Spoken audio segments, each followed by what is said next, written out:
All right, to review just a little bit from what we've been talking about. When I wrote this lesson several weeks ago, it's been growing ever since.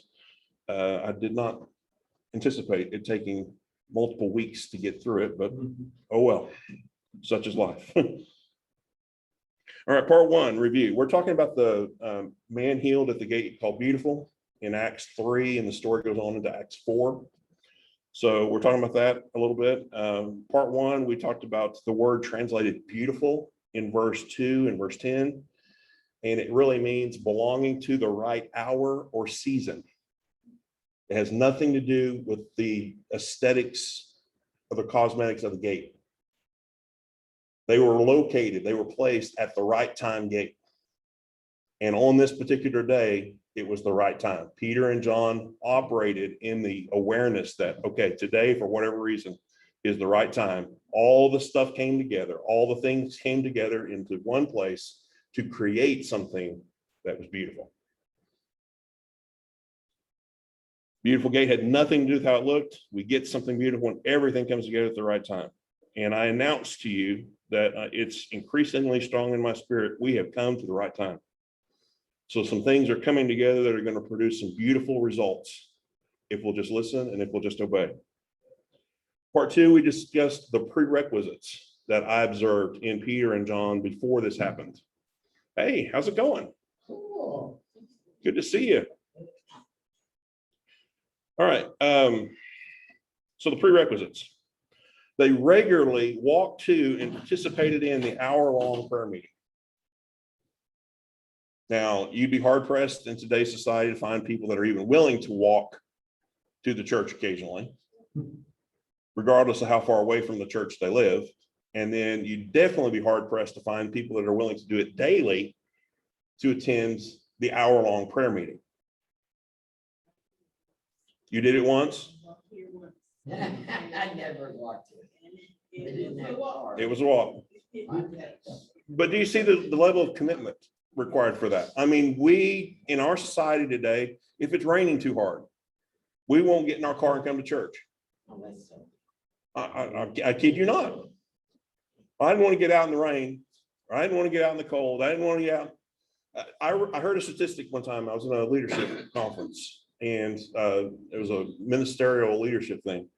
And the statistic was people on average will only drive through either 15 minutes max or through 4 stoplights to get to church. And I'm like, okay, 15 minutes, I can see that, but who in the world would have thought to throw the stoplight count into the survey? What does that say? We're all about convenience.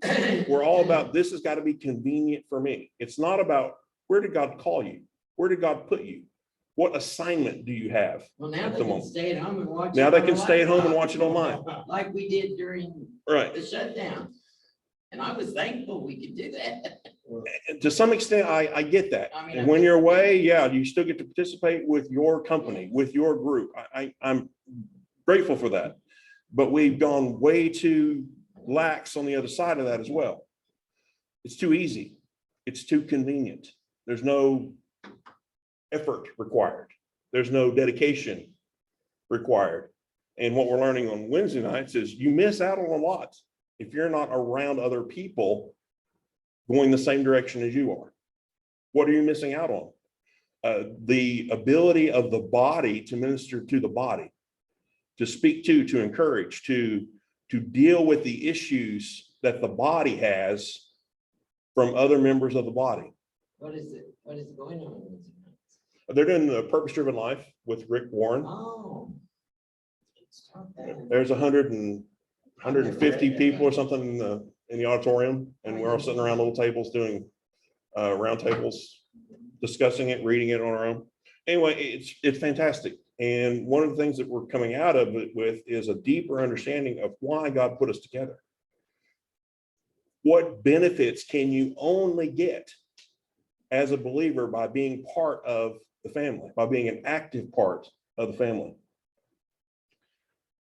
Okay, Peter was willing to preach, ready to preach the gospel to those who gathered because of the miracle.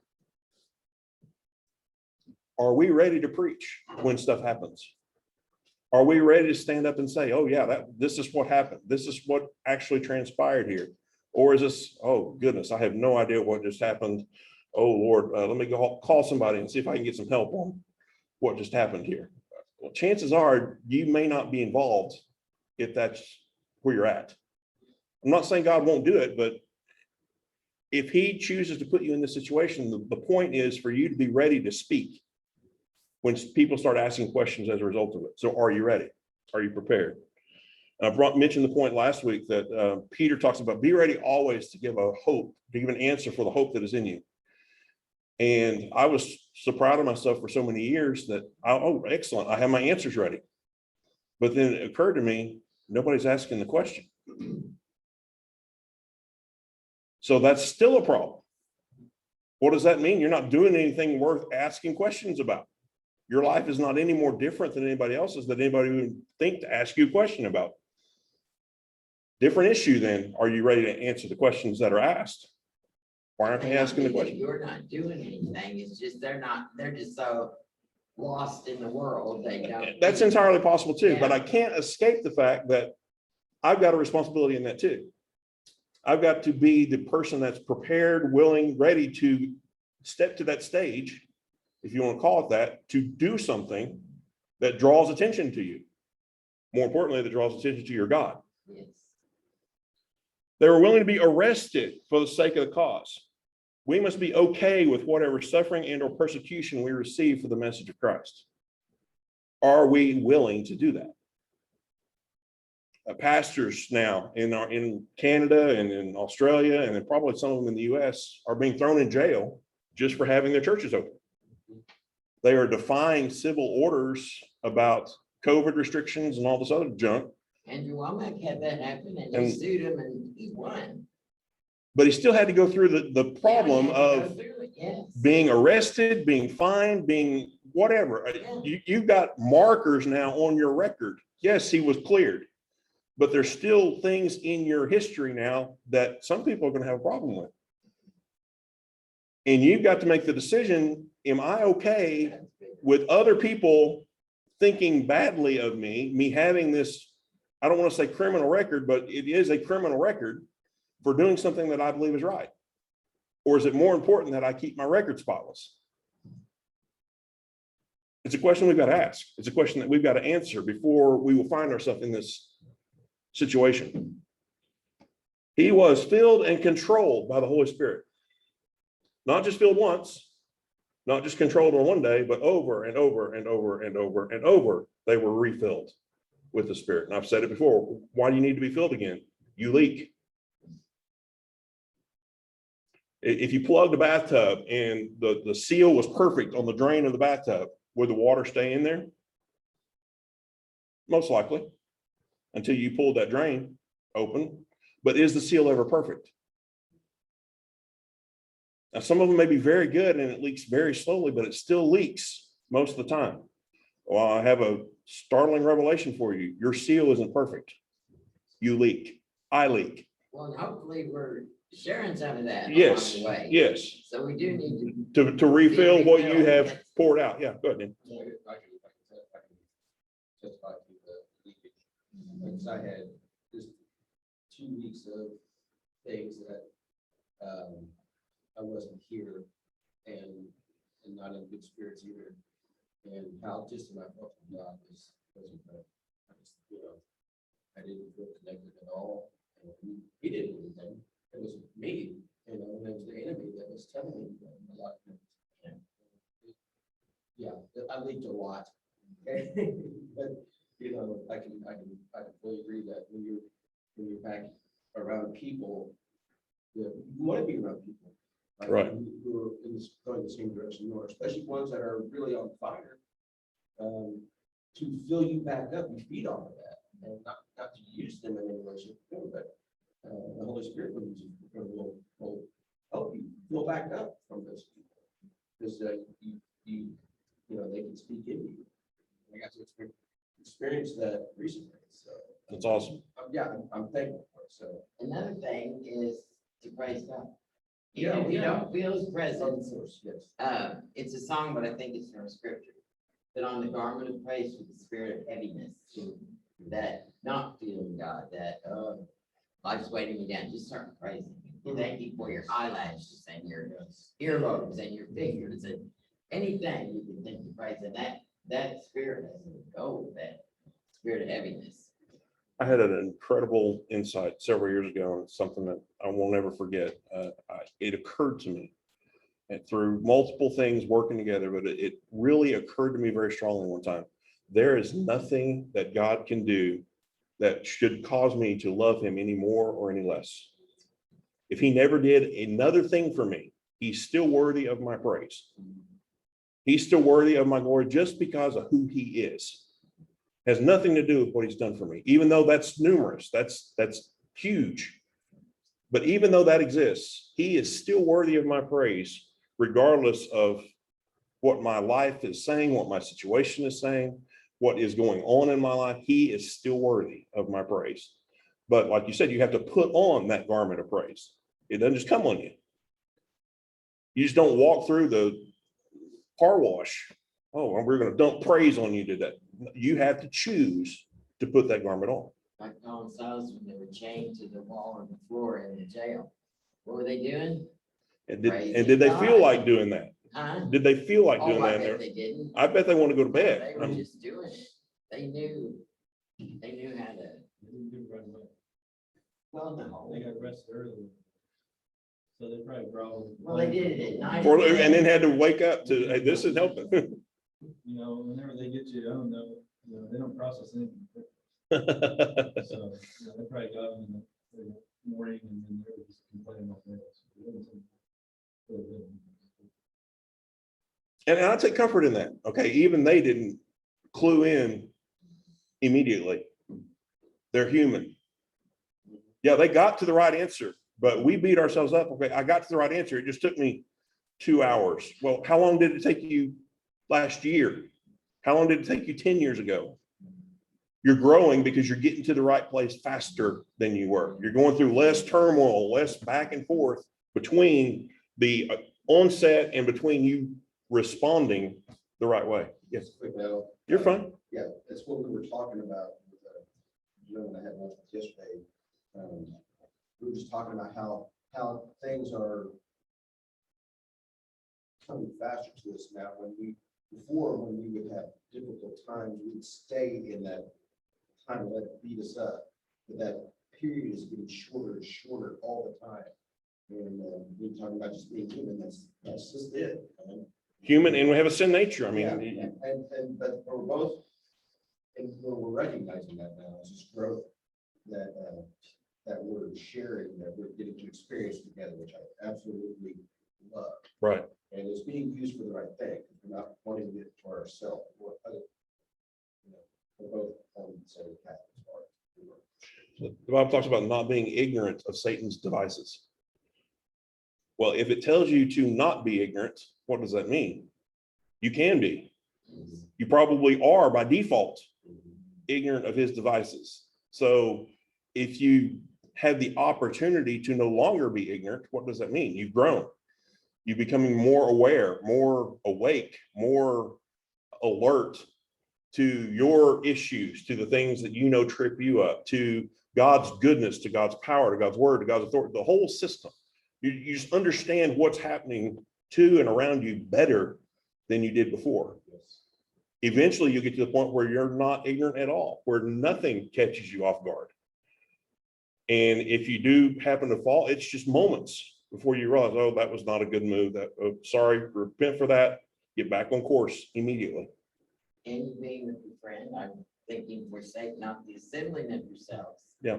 Together, and even more so as you see the day of it. And we're in that day. We're in that period, right? So what does it mean? We need to gather more. Yes, we need to be around people. Absolutely.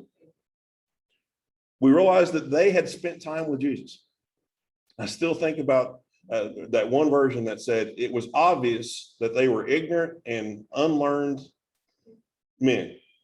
And I'm going, there's a difference between you being ignorant and unlearned and it being obvious that you're ignorant and unlearned. But the end of the verse is still the same. It didn't matter because they had been with Jesus. Yeah. So even though these guys are not impressing me with their oratory skills, I can't take my eyes off of them because there's something different about them. They had been with Jesus. So being with Jesus can make up for a whole bunch of lack, weakness, the excuses that we come up with so often. I can't do that because I don't have this degree, and I can't do that because of that. I'm not saying don't go get it. I'm not saying that. God will use whatever you got to deal with. He'll put you in the right spot, but don't depend upon that either. Well, I'm qualified now because of, go ahead. Miss. Oh, you're fine. Well, this morning I was reading something along the lines of what you're saying, like the slave that influenced Naaman. She was in exile, you know, and she didn't get bitter, and she didn't say, "I'm not gonna give you that information," like I'm a slave, you know, but she didn't wait till she got a title or a position to bless them. That's And good. Oftentimes we're like, well, whenever I get like a high position, then God will use what I have. But God can use what you have when you're serving. Right. You know? That's good. And so, like, you know, it's not what, like Naaman had the glory, the wealth, the status, the title, all of that, but that's not what he needed. Like what he really needed was that little piece of information that slave girl possessed. And she knew someone, and we know someone that this world really needs. That's right. That's good. Yeah. And he'd have died. I mean, he'd have gone through the rest of his life with leprosy, however long that was, without her telling him initially, and then also without somebody else in the entourage convincing him to go dip in the water. Yeah. Because he was set, no, I'm not doing that. I'm not getting in that nasty water. That's true. Yeah, there's other places that I could do food with you. You didn't even come out and talk to me. I'm not messing with you. Anyway, so two unnamed characters are the heroes of that whole story. And yet we focus mostly on Naaman in the story itself. Really interesting. All right, we started talking last time about the actual miracle itself. I'm not going to read this again for the sake of time right now. Acts 3, 1 through 10, if you want to check that out. All right, so let's go and I don't need to review that part either. We talked about how that after Peter and John talked to them, he looked up and expected to receive something from them. What did he expect to receive from them? Money, a handout. He did not expect to receive his healing. Healing was not on his mind at all. There was nothing around that situation. They hadn't been teaching healing. They haven't had healing experiences on this particular encounter prior to them healing him. Nothing is said even since the day of Pentecost about anybody being healed. Now, that was just 2 chapters ago, so I don't know how many days that actually was. It had been at least 50 days since Jesus had done things, had healed people, and they had a testimony of that. So healing is not on this guy's mind. He says, I expected to receive something. Being in the expecting county is better than not being in the expecting county. You're closer to expecting the right thing, but he was expecting money, not healing. It also talks about how that some people say, well, Peter said, I don't have silver and gold, meaning they were broke. And really what that says, if you go into the original language, is I don't have any cash on me. I have some, but I don't have it with me right now. And those of you that typically don't carry cash, you've been in that situation. Those of you that are married, sometimes your wife has the checkbook, and I've got money, but I don't have money with me right now. So it's not that he was broke. He just didn't have access to cash at that moment. And besides, was cash what he really needed? No. I figure he was very, very happy with the way this whole thing turned out, in spite of the fact that Peter and John didn't give him any money that day.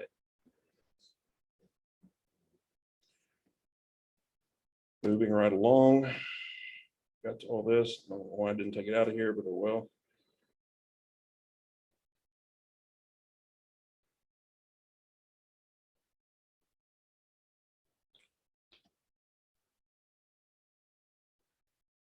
Okay, we talked about how this was the manifestation of the gift of faith. Well, Well, it tells us what it told us what he did. You know, walking and leaping and praising Right, God. yeah, that was the outcome, right? Yeah, that was better than money. Now you can go work. We talked about this being the right day, the right time, and something beautiful resulted from this being the right time. What was the right time? The day before, did they have faith in the name of Jesus? Yes. The day before that, did they have faith in their authority as a believer? Yes. Sometime around this time, did they have faith in God's ability to heal? Yes. What changed on this day? On this day, the gift of faith overtook them. So they received a download, if you want to call it that, of supernatural faith, and they gave it to this man. And it was, you want to elaborate? No, no, No, I mean, okay, just okay. the gift of faith. So- Because that's one of my favorite scriptures. I believe and I want that to happen someday.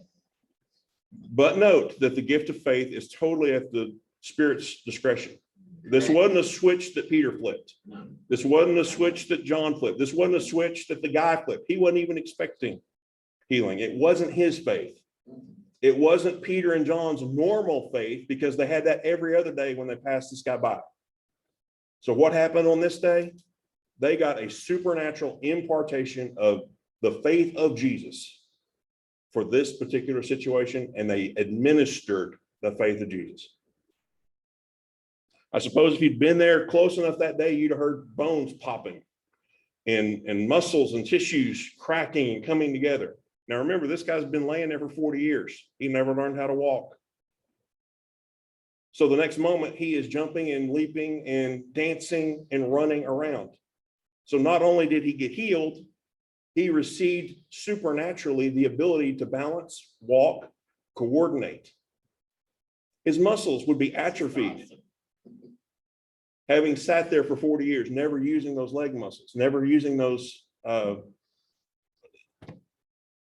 ligaments, tendons. So not only did he get healed, not only did he learn how to walk, but all of the decay, all of the atrophy, all the lack of strength in the legs was also instantly fixed. That was a miracle. Absolutely, Yes. absolutely. It's just like that.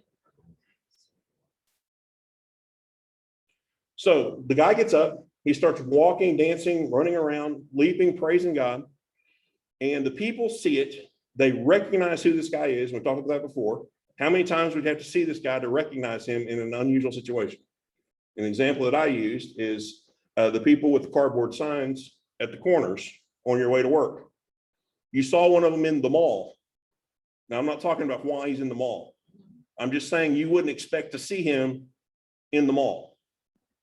And you see him in the mall, and yet you recognize who he is? How many times would you have had to pass him to be able to say, I know that guy. He used to sit over here on such and such corner, and now he's in a totally different environment. So this guy is walking, running, leaping, jumping in the temple, and all the people recognize him. How many days was he there? How many times did they have to pass him for all the people to get excited about it? So all the people run over, and then I love this verse. And Peter, seeing it, answered the people. What question did they ask? The text doesn't give us that they asked a question, but you don't answer something that isn't a question. So what question did they ask without asking it? The look on their face, the tone they're using, I'm not sure how they asked the question, but the question was, what'd you do? How did you do this? What happened? Are we ready to give that answer? Are we aware enough of what is actually transpiring to be able to give the answer to that question? Peter was ready.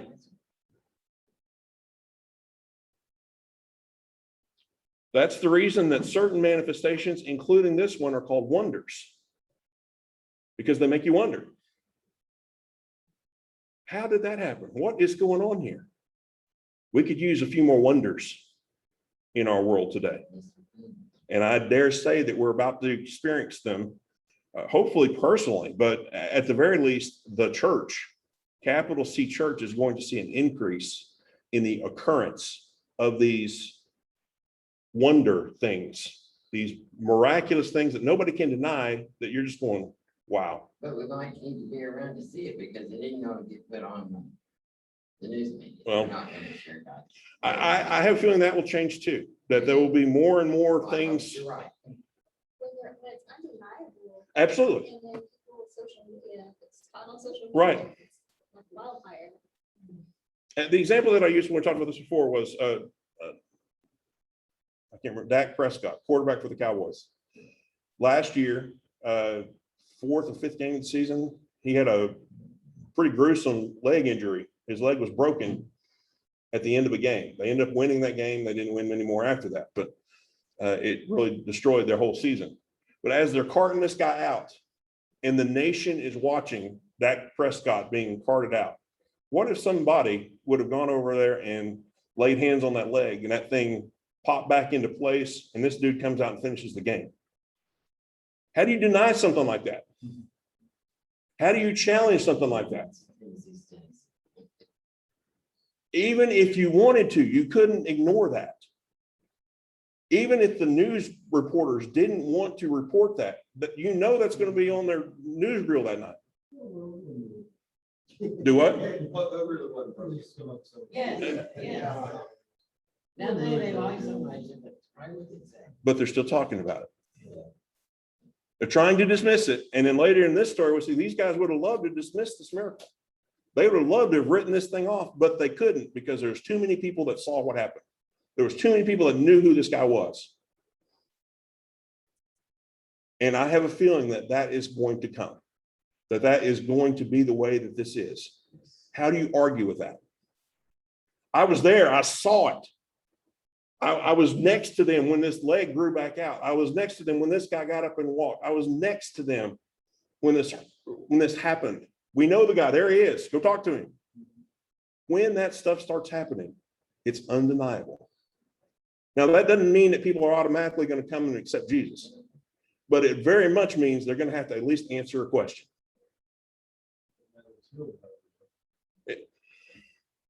Absolutely. Okay.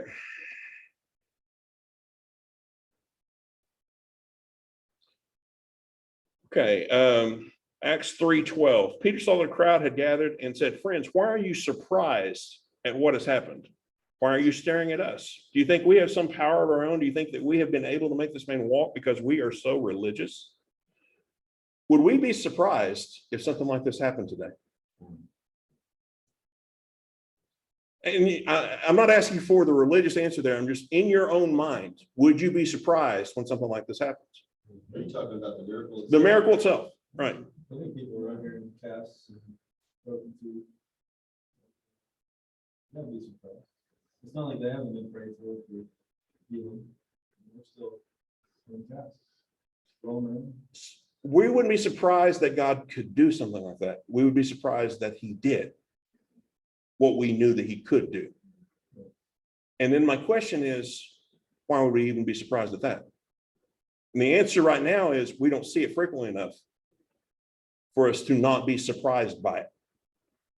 But I'm going to suggest that there's a day coming when it happens regularly enough that it doesn't surprise us anymore. And in that moment, we've got to be aware that we don't become so used to it, so familiar with it, that we deem it as any less significant than when it rarely happens. Does Peter seem surprised? Now, this had not happened all these other days when he walked by there, yet today was different.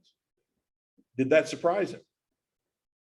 I've heard people talk about when the gift of faith is in operation, you know ahead of time exactly what's going to happen.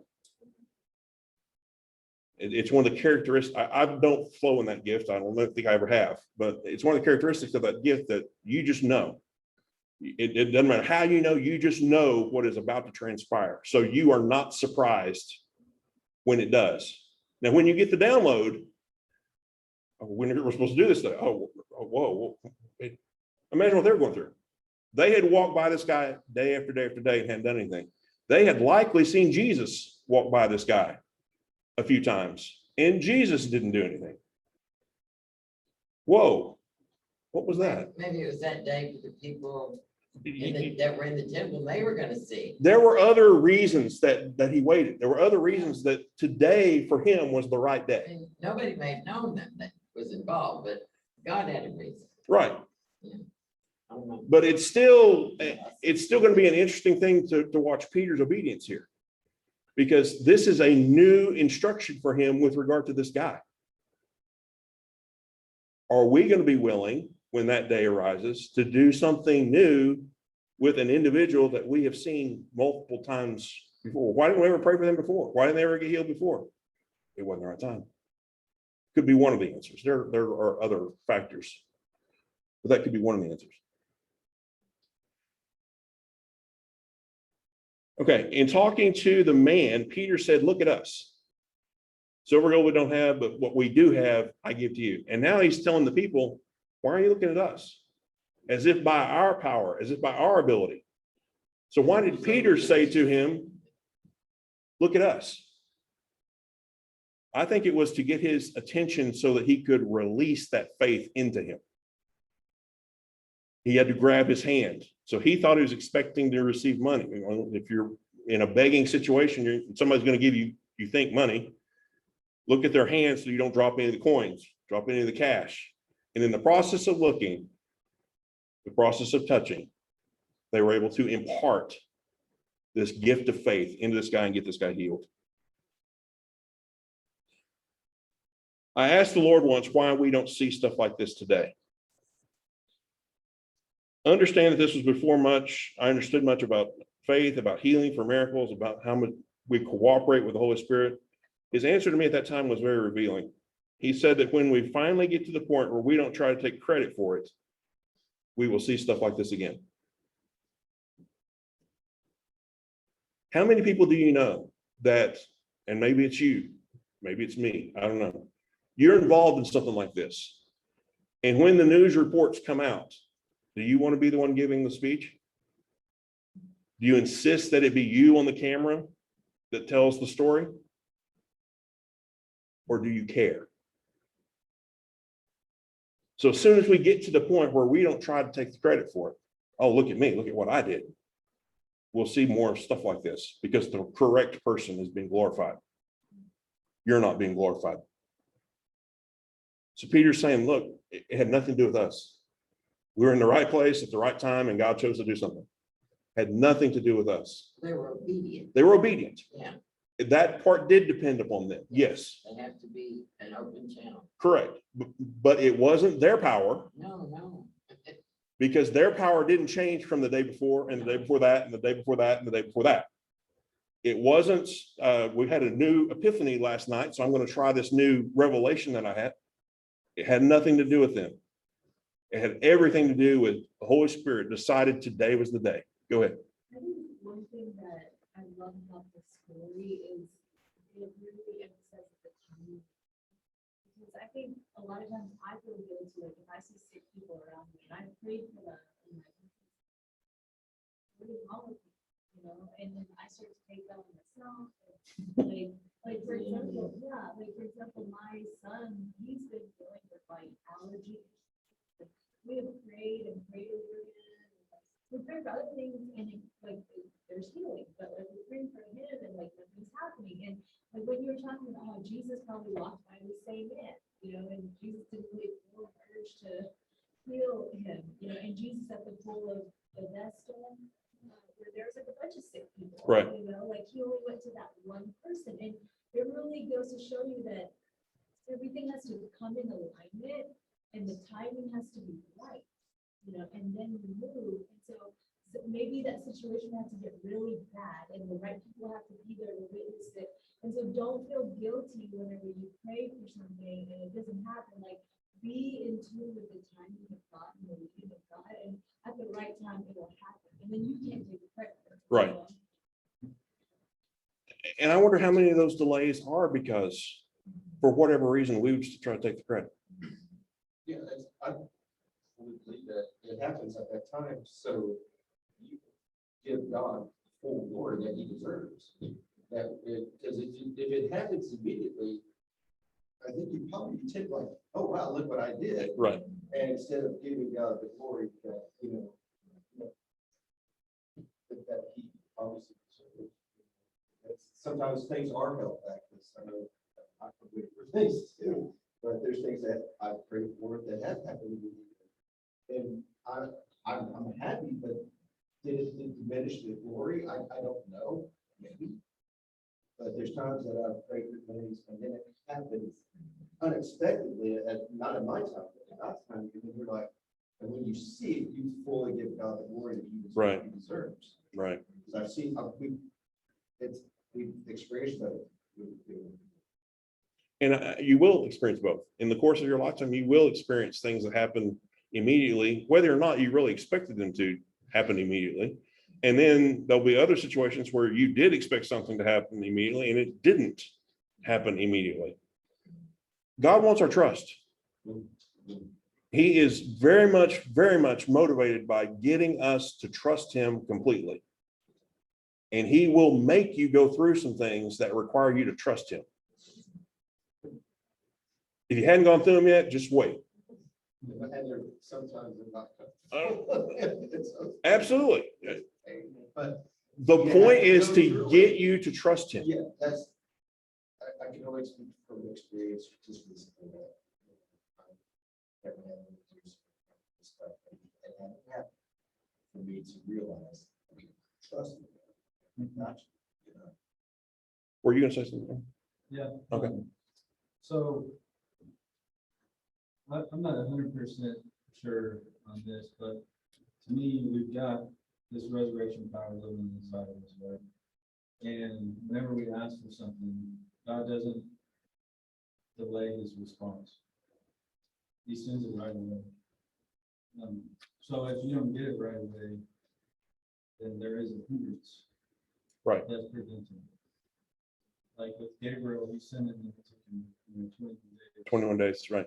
To show up, and now we're in the new covenant. Jesus is gone, and he's won that battle. That battle's over. So we're living in this victorious world.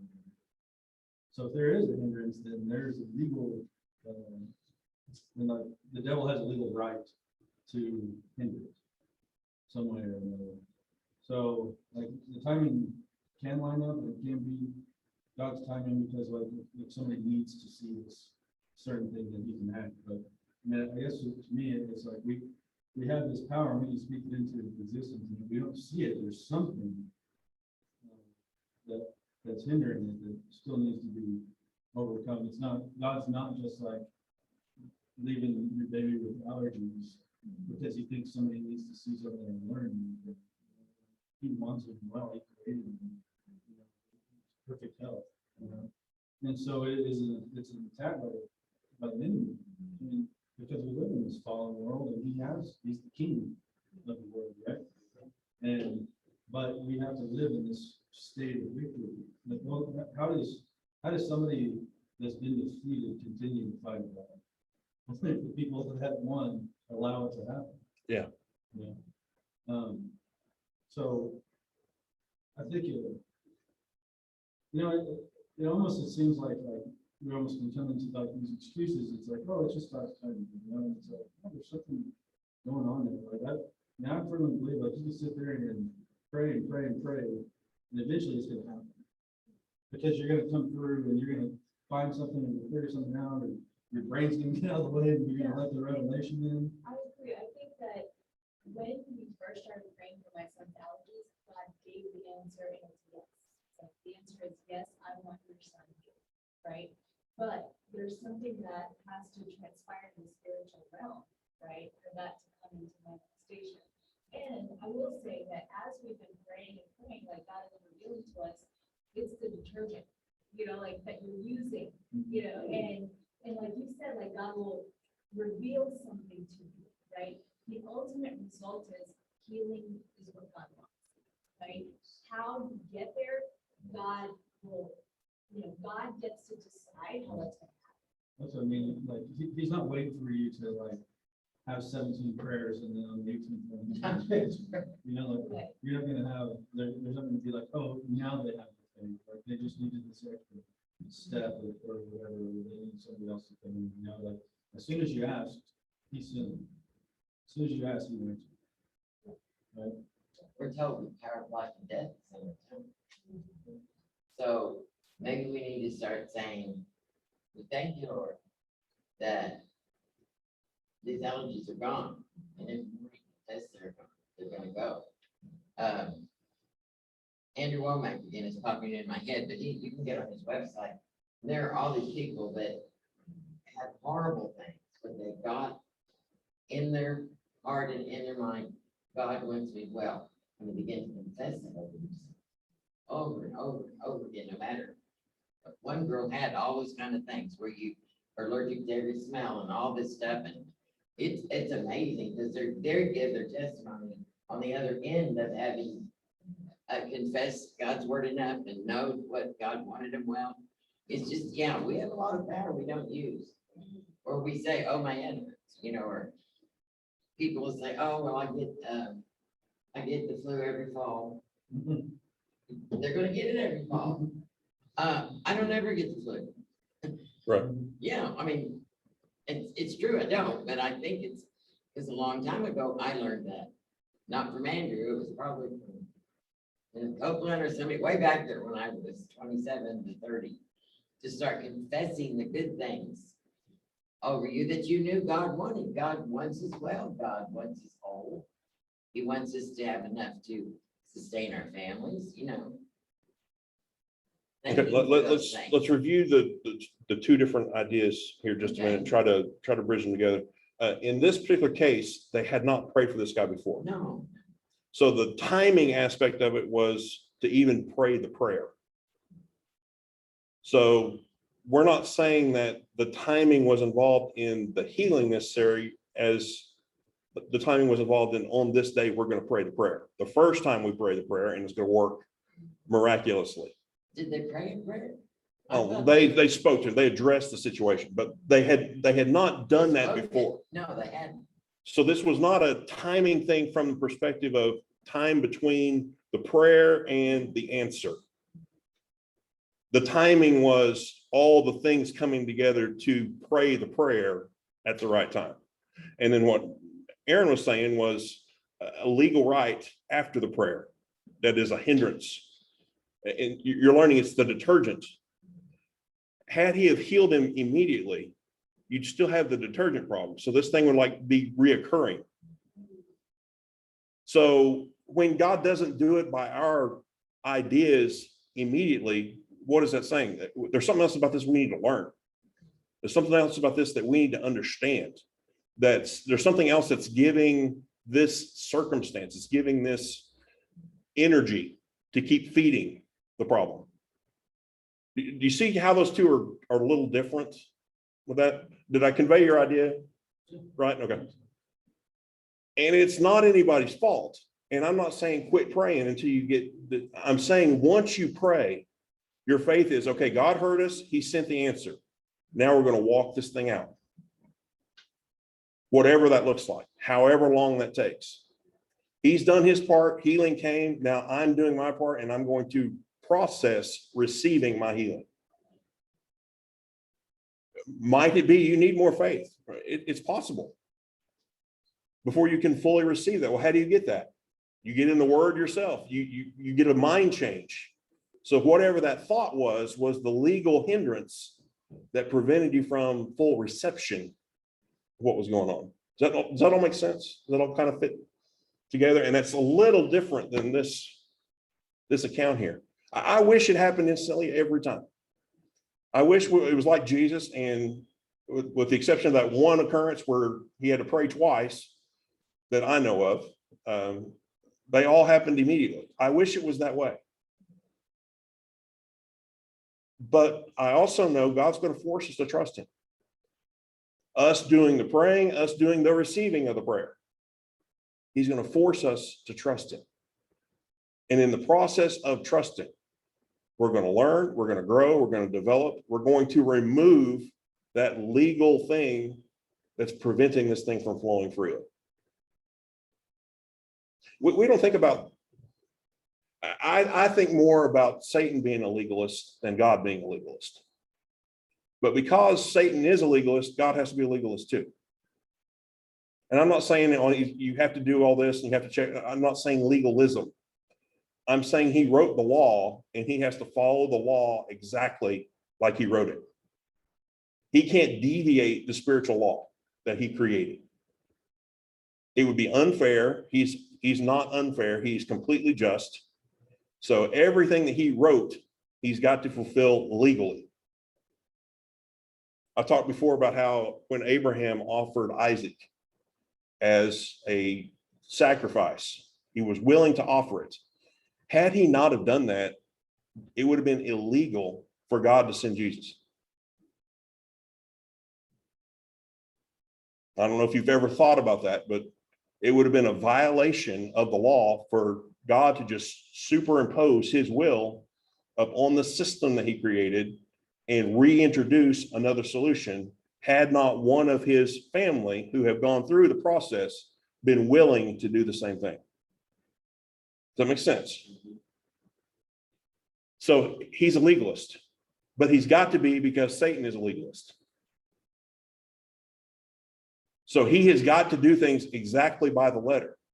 And his job then is to show us the legal part of it that's in the way, that's preventing this thing from operating correctly. He can't just bypass it. He can't just skip it, because that would empower Satan to do whatever he wants to. Or God, you're cheating. You're no longer have integrity here because you're cheating. God's not going to allow that to happen. So he's going to enforce the system just as he wrote it, because Satan is going to enforce the system just as he wrote it. Now, I have a question. okay, What did Jesus mean when he said it is finished? the work of redemption was finished. Okay. And healing isn't part of the redemption that Jesus paid for? Not in that sense. Healing is part of redemption, but the work of paying our debt was accomplished. Right. Not all of the peripheral benefits Okay. of, when we started Acts, one of the first things we read was Acts 1, it's either verse 1 or verse 2. The purpose of this book is to, Luke is saying that the reason I'm writing this is to continue to detail what Jesus began to do and to teach. So what was finished? The act of redemption. We're no longer liable for our sins. The debt has been paid. The bill has been paid off. Now, how are you going to walk that out? What are you going to do with the fact that now your debt is paid? You have to receive it. And then the more you become aware of all this, how all this stuff works, the more inclined you are to see redemption in its fullness in your life and in the lives of those around you. Does that make sense? Okay. All right. I didn't get near it all where I wanted to get today, but oh well. We'll see. I love when you guys start talking. We get to talk about things that are good.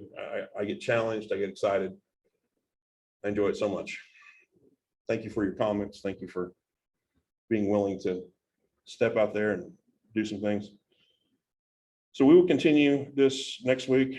Let's see if we can figure out where we're at and get back on track. We'll finish the actual miracle itself, and then we're going to talk for a little bit about the aftermath.